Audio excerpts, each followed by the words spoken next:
Deus não tem necessidade de coisa alguma. Isso fica evidente quando Deus revela a Moisés o seu nome. Eu sou.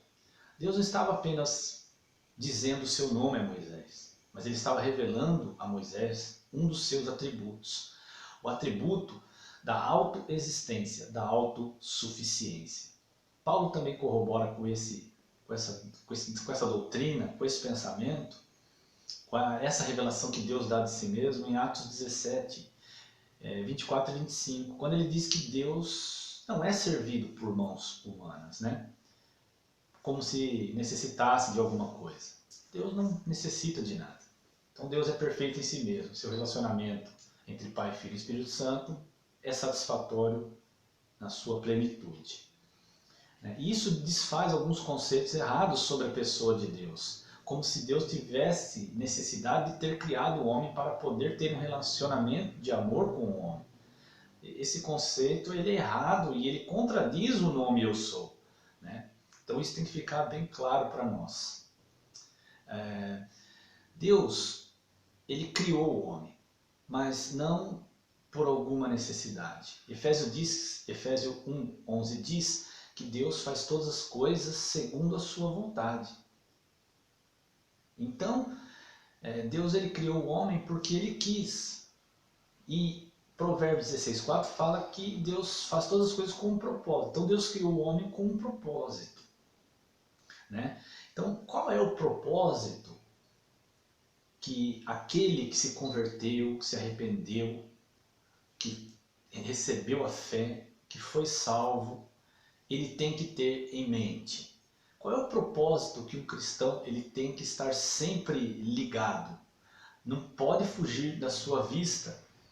Qual é esse propósito? Esse propósito se encontra ali em Romanos 8, 28 e 29, onde diz que todas as coisas colaboram para o bem daqueles que amam a Deus, que são chamados segundo o seu propósito.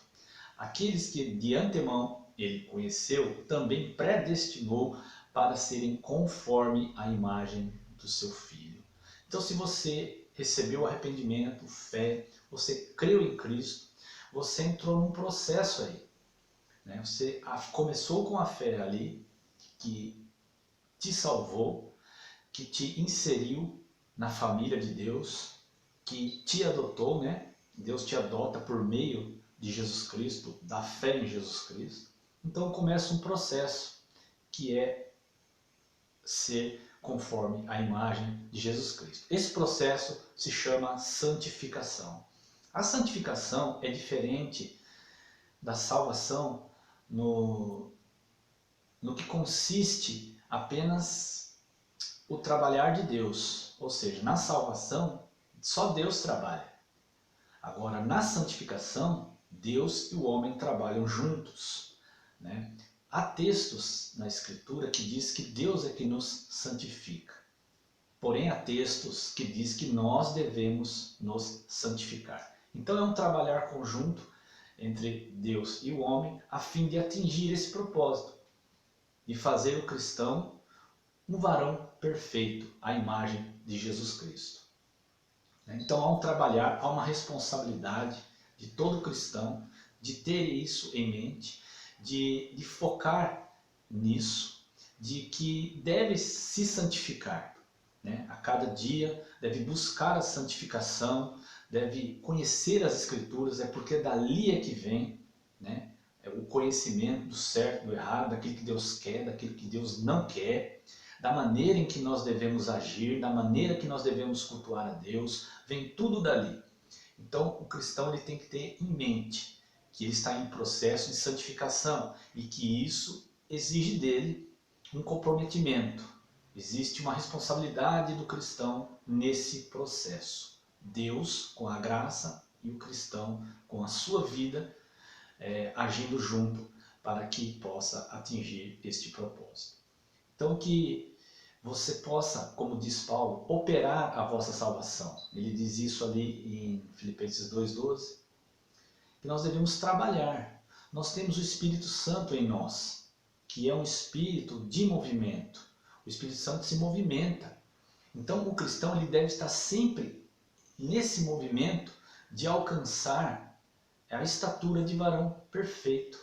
Isso é uma responsabilidade nossa. Nós devemos prosseguir nesse sentido de santificar-se para que Deus seja glorificado em primeiro lugar e nós venhamos a nos conformar à imagem de seu Filho. Veja que privilégio que Deus deu a mim e a você de, na glória, futuramente, sermos a imagem de Jesus Cristo. Isso é uma coisa que tem que ficar claro, tem que ser um objetivo, tem que ser o foco das nossas vidas. Estar nos santificando, porque sem a santificação ninguém verá o Senhor.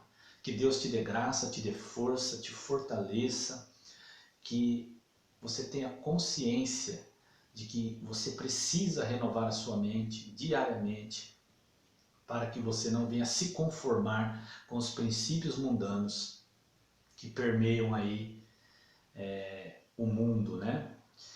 Então fica aí essa reflexão, essa meditação, que Deus te abençoe, te fortaleça e que todos nós, um dia, com a graça de Deus, estaremos junto de Jesus Cristo, conformados à sua imagem. Amém? Fica com Deus, um abraço e até mais.